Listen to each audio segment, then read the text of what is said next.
할렐루야. 풍요로운 교회를 찾아와 주신 모든 분들을 주님의 이름으로 환영하고 축복합니다. 저는 오늘 여러분들과 함께 택하심의 은혜라는 말씀의 제목으로 함께 은혜의 말씀을 나누고자 합니다. 저는 지난 시간에 하나님 아버지에 대한 말씀을 함께 나누었는데요. 우리는 각자 자신이 살아온 환경과 또 삶의 방식들에 따라서 자신들이 생각하는 아버지에 대한 인식이 있고, 이런 아버지에 대한 인식을 그대로 하나님께 적용하게 된다라는 말씀을 드렸는데요. 그러나 바울 사도는 이렇게 각자 자신들이 가지고 있는 아버지에 대한 인식 대신에 아버지 하나님에 대한 한 가지 인식만을 요구하고 있습니다. 그것은 바로 예수 그리스도께서 인식하신 그 하나님 아버지여야 된다라는 거죠. 각자가 가지고 있는 하나님께 대한 인식이 아니라 예수 그리스도께서 인식하고 고백하신 그 사랑의 하나님 아버지를 우리 모두가 나의 아버지로 고백하는 겁니다. 그리고 하나님께서는 하나님을 믿는 모든 백성들을 택하셨는데, 이런 모든 예정과 섭리는 이미 창세 전에 계획되어졌다라는 말씀을 함께 나누었습니다. 하나님의 예정이란 인간의 구원에 관한 하나님의 특별한 계획과 섭리를 말하는 것인데요. 이 모든 계획은 이미 삼위 하나님의 특별한 섭리 안에서 창세 전에 계획되어진 것이며, 이 택하심으로 말미암아 우리는 하나님의 자녀가 된 것입니다. 그러나 분명 하나님께서 저와 여러분을 택해 주신 것에는 분명한 이유가 있을 것인데요. 그것은 과연 어떤 이유일까요? 어떤 이유로 하나님께서는 세상에서 멸망받을 수밖에 없는 우리를 하나님의 자녀 삼아주신 걸까요? 그것도 그냥 자녀 삼아주신 것이 아니라 하나님의 독생자 아들을 십자가에 달려 죽으시기까지 그 아들의 목숨을 내어주시면서까지 우리를 택하신 이유가 무엇이겠냐라는 겁니다. 그리고 더욱 놀라운 것은 이것까지도 창세 전에 계획되어진 모든 인류를 구원하시기 위한 하나님의 구원 계획과 섭리였다는 사실입니다.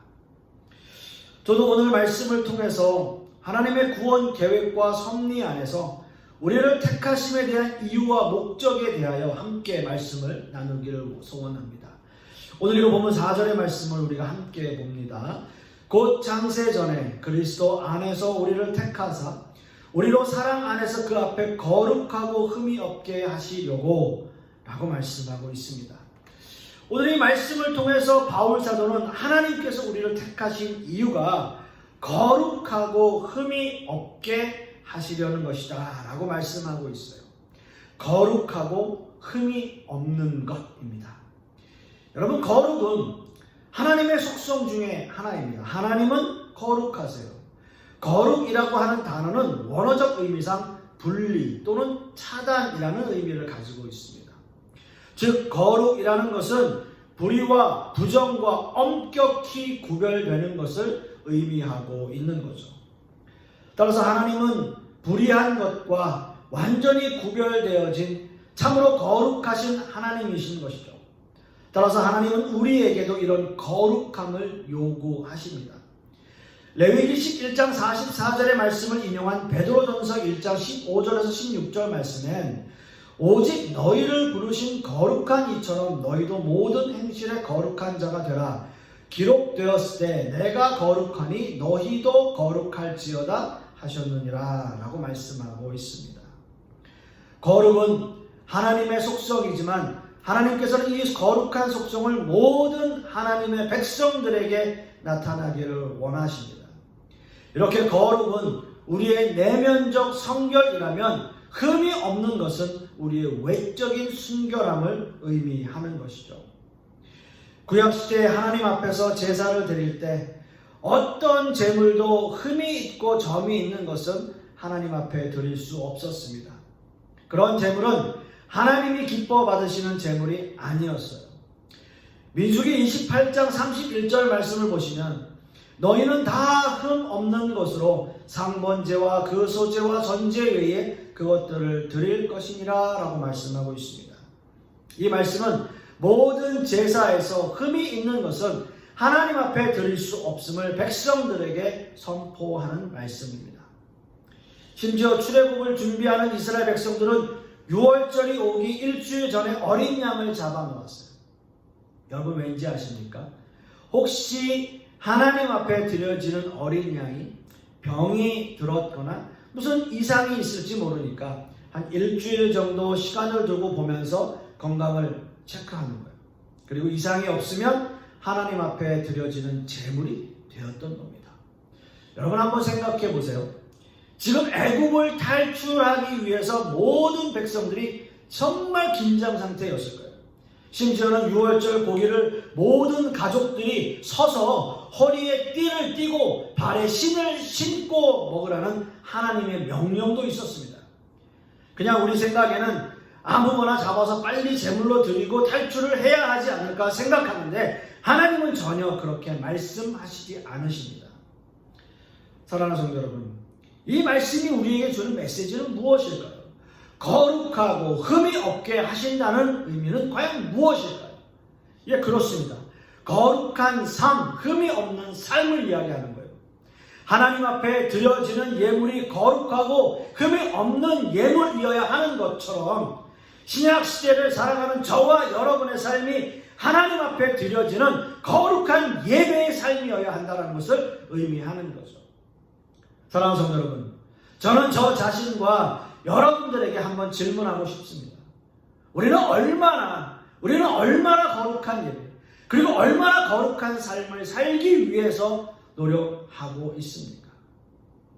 지금 우리의 모습이 정말 하나님이 기뻐 받으시는 그러한 예배의 모습으로 여러분 드리고 있나요?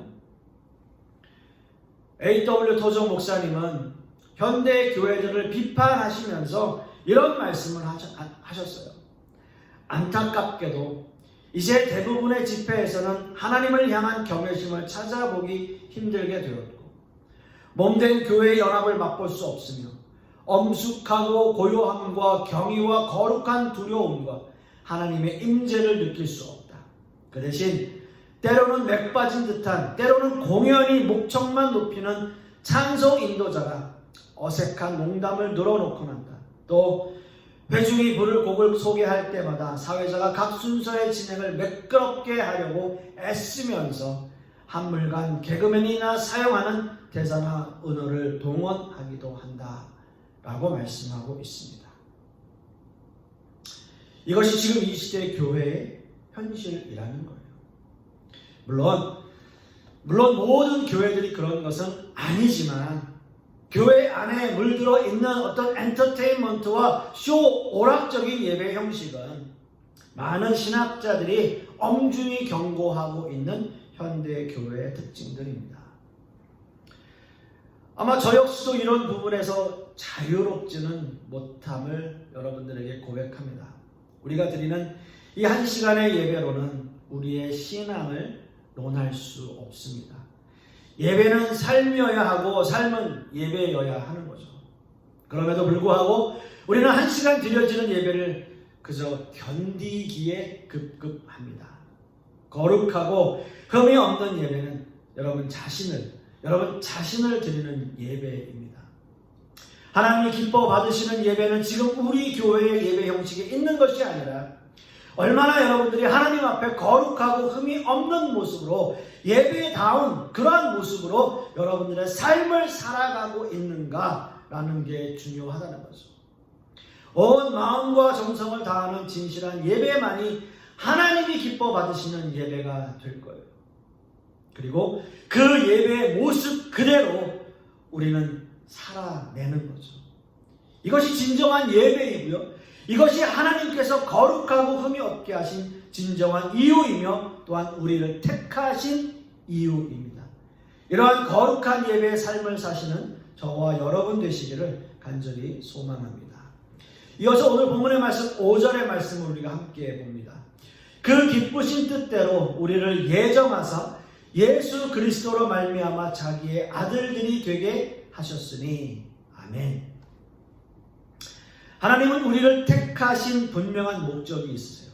그 목적은 바로 하나님의 아들들이 되게 하시기 위한 겁니다.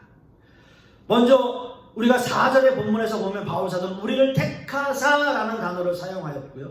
지금 읽은 본문 5절에서도 우리를 예정하사라는 단어를 사용하였습니다. 4절의 택하심의 의미는 현실적인 의미를 내포합니다. 하나님의 현실 속에서 우리를 택하셔서 거룩하고 흠이 없는 삶을 살도록 인도하시는 하나님의 역사하심을 강조하신 것이라면, 예정하사의 의미는 미리 정하신 하나님의 구속과 경륜적 역사를 내포하고 있는 말씀이에요.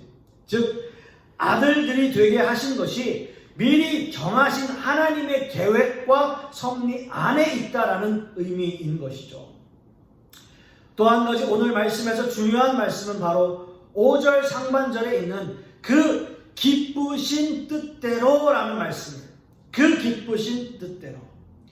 많은 신학자들 또 많은 신자들이 이 예정 교리에 대하여 많은 문제를 제기하고 또 하나님의 예정과 섭리 그리고 인간의 자유의지에 관해서 많은 논쟁을 벌이고 있는 것이 사실입니다. 그런데 예정과 인간의 의지를 논하기에 앞서 바울사도는 이 본문 서두에서 그 기쁘신 뜻대로라는 단서를 붙이고 있어요. 그 기쁘신 뜻대로라는 이 말씀은 바로 예정의 근거입니다. 이 말씀의 원어적 의미는 선한 의지, 선한 기쁨, 즐거움 또는 소원 등을 나타내는 말이기 때문에 창세기 1장 31절 말씀에서 하나님이 지으신 그 모든 것을 보시니 보시기에 심히 좋았더라 라고 하는 이 말씀에 보시기에 좋았더라 라는 의미와 비슷한 의미입니다. 즉 하나님께서는 이 일이 기쁨과 만족과 즐거움의 결과였다는 말씀이에요. 우리 하나님의 자녀들은 이렇게 하나님의 기뻐하심에 따라 선택되어졌고요. 이 선택은 전적인 하나님의 주관적인 의도이시고요. 하나님이 우리를 택하시고 하나님의 아들들로 삼아주신 것은 하나님께서 기뻐하시고 하나님이 만족하시며 하나님이 즐거워하시는 결과라는 말씀인 것이죠. 여러분 아멘입니까? 그렇다면 이 모든 일들이 하나님이 기뻐하시고 택하심의 은혜라면 택하심은 받은 우리는 과연 어떻게 해야 되고 우리는 뭐라 하는 거냐라는 거죠. 택함 받은 아들들은 어떤 특권과 권리와 의무가 있겠느냐라는 거예요. 바울사도는 특별히 이 본문에서 아들들이라는 단어를 사용할 때 법정 용어를 사용하고 있습니다. 당시의 로마법상 자식이 없는 사람이 양자를 드릴 경우에 대부분 자신이 데리고 있는 종들 중에 남자아이를 택하여 양자를 삼아서 그 대를 잇곤 하였습니다. 이 양자는 증인을 통해서 한 가족으로 입양이 되고 참 아들과 같은 권리와 의무와 특권을 가졌다라고 합니다. 오늘 이 말씀에서 아들들이라는 단어 속에는 양자가 갖는 모든 특권과 권리를 내포하고 있는 것을 우리는 알 수 있습니다. 물론 우리는 하나님의 선택으로 창세 전에 우리를 택하심으로 우리는 하나님의 자녀가 되었습니다. 그렇다면 여기서 중요한 문제가 하나 있어요. 하나님은 분명 우리를 창세 전에 하나님의 자녀 삼아주셨는데 우리는 그럼 언제 하나님의 자녀라는 인식을 우리의 자의적으로 하게 되었느냐라는 거죠. 여러분 하나님의 자녀 맞으십니까? 하나님의 자녀이십니까? 그럼 언제부터요? 언제부터입니까? 중요한 것은 우리는 언제 하나님의 자녀로서 하나님의 아들로 인식하게 되었느냐라는 거죠. 어느 시점에 우리는 나는 하나님의 자녀구나 라는 생각을 하게 될까요? 그것은 바로 하나님 앞에 거듭날 때입니다. 거듭날 때. 물론 자신이 언제 거듭난 사람인지 알 수 없는 사람들도 있고요. 또 어떤 사람들은 강력한 하나님의 섭리에 따라서 자신이 하나님의 자녀로 거듭난 자녀라는 것을 인식하는, 스스로 자의적으로 인식하는 사람들도 있습니다. 어떤 것이든 상관없어요. 어떻게 우리는 거듭남을 통하여 하나님의 아들로서의 특권과 의무를 누리며 살게 되었느냐 또는 그렇게 되는 것인가 라는 거예요. 갈라디아서 4장 1절에서 5절 사이의 말씀을 보시면 더 명확하게 우리의 신분을 밝히고 있습니다. 내가 또 말하노니 유업을 이을 자가 모든 것의 주인이나 어렸을 동안에는 종과 다름이 없어서 그 아버지가 정한 때까지 후견인과 청지기 아래에 있나니 이와 같이 우리도 어렸을 때 이 세상의 초등학문 아래에 있어서 종 노릇하였더니 때가 참에 하나님이 그 아들을 보내사 여자에게서 나게 하시고 율법 아래에 나게 하신 것을 율법 아래에 있는 자들을 속량하시고 우리로 아들의 명분을 얻게 하려 하심이라 라고 말씀하고 있어요. 여러분, 이 말씀이 참 얼마나 멋있는 말씀인지 아시겠습니까? 하나님의 유산을 상속받을 상속자인데 어릴 때는 그 사실을 인식하지 못하며 살아가는 거예요. 후견인과 청지기 아래서 배워가는 거예요. 그런데 어느 정도 성장하고 장성하게 되니까 언제부터인가 그 후견인과 청지기가 주인님이라고 하는 명칭을 불러주게 돼요. 바로 그 말씀이에요. 예수 그리스도의 구속으로 말미암아 아들의 명분을 얻게 하시려는 겁니다. 이것이 하나님의 자녀인 우리 모두가 가지는 지위이며 특권입니다. 사랑하는 성도 여러분, 우리는 하나님의 유산을 상속받은 하나님의 아들들입니다. 하나님이 주시는 특권과 지위를 풍성히 누릴 수 있는 저와 여러분들이 되실 수 있기를 간절히 소망합니다. 이제 마지막으로요, 오늘 그 본문의 말씀 6절의 말씀을 함께 봅니다.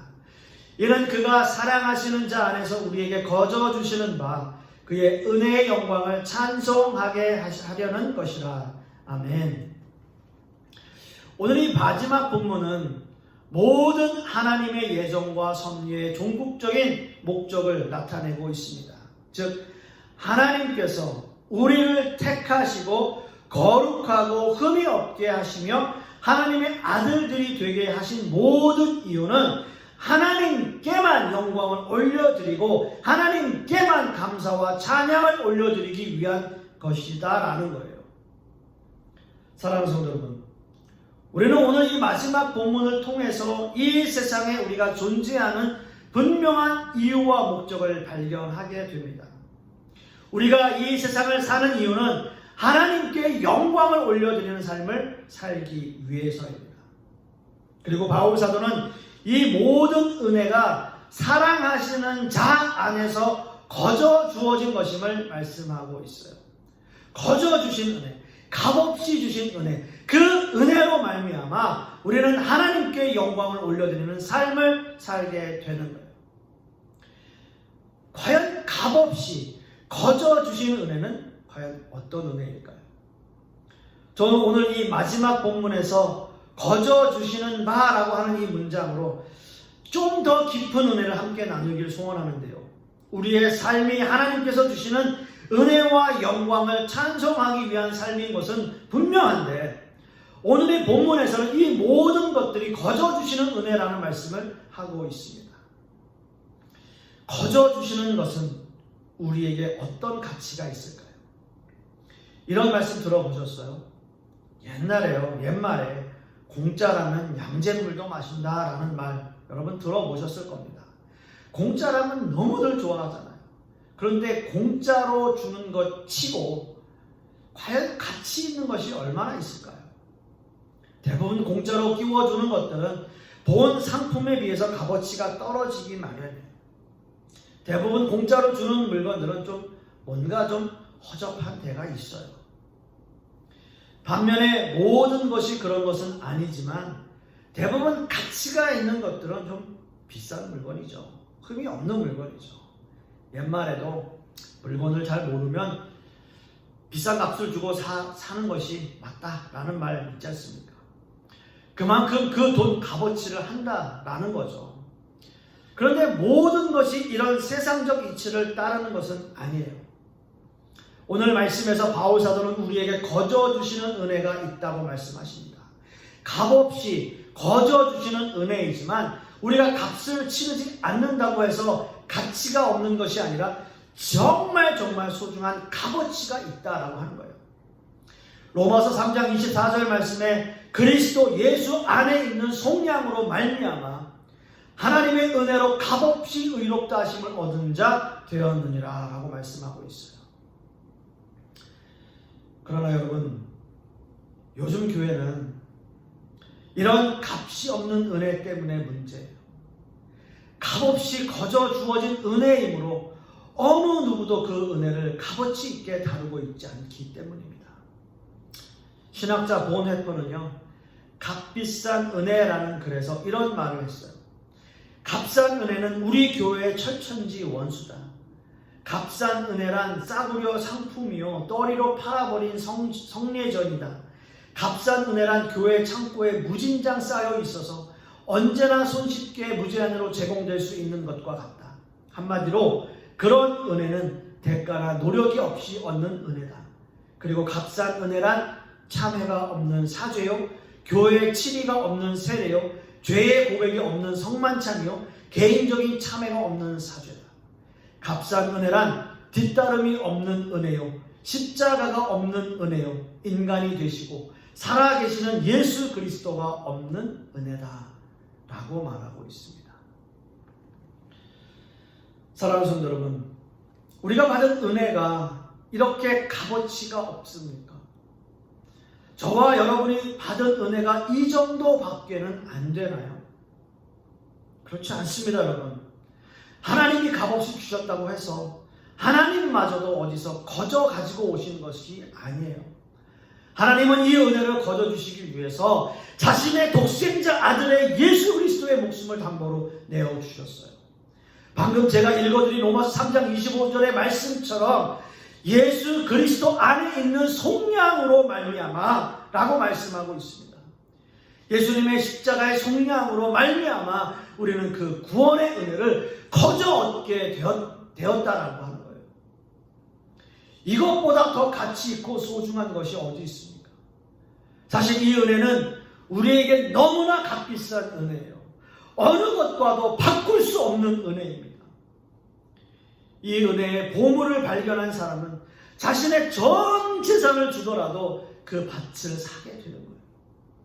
또한 은혜란 값비싼 보석과 같아서 이것을 본 사람은 모든 물건을 주고라도 그 보석을 얻고 싶어 하는 것을 말합니다. 그만큼 하나님이 우리에게 주신 은혜는 그 어떤 것과도 바꿀 수 없는, 그 어떤 것으로도 값을 매길 수 없는 값비싼 은혜라고 하는 거죠. 사랑하는 성도 여러분, 우리가 받은 은혜는 이렇게 소중합니다. 이 은혜를 아무렇지 않게 그저 헌신짝 버리듯 그렇게 하지 마십시오. 거저 주신 은혜라 값없이 취급하지 마십시오. 하나님은 그 아들의 목숨을 주시고 우리에게 주신 은혜예요. 종교개혁자 마틴 루터가 끊임없이 부르짖었던 오직 은혜, 오직 말씀, 그리고 오직 믿음으로 돌아갈 수 있기를 간절히 소망합니다. 하나님이 우리를 택하신 그 은혜, 너무나 놀라운 하나님의 은혜입니다. 그리고 이 모든 것이 하나님의 독생자 아들이신 예수 그리스도의 십자가로 말미암았지만 이 은혜를 우리에게 거저 주셨다는 사실입니다. 이 놀라운 은혜의 감격에서 여러분의 인생 가운데 늘 은혜의 삶을 사실 수 있기를 간절히 소망하겠습니다. 기도하겠습니다. 아버지 하나님, 주님께서 우리를 택하신 그 은혜가 얼마나 놀랍고 또 얼마나 감격스러운지요. 세상 가운데서 죽을 수밖에 없는 우리를 하나님의 자녀 삼아주시고 또 예수 그리스도의 십자가의 공로로 말미암아 우리를 택하시고 우리를 인도하시며 우리에게 값없이 은혜를 주신 그 하나님의 놀라우신 은혜를 다시 한번 생각하게 합니다. 이번 한 주간 이런 하나님의 은혜 가운데 살게 하여 주시옵시고 주님께서 우리에게 주신 이 은혜가 얼마나 값진 것이며 얼마나 놀라운 것이며 얼마나 영광스러운 것인가를 다시 한번 생각하는 한 주간 되게 하여 주시옵소서. 주님 감사드리며 예수 그리스도 이름 받들어 기도드렸사옵나이다. 아멘.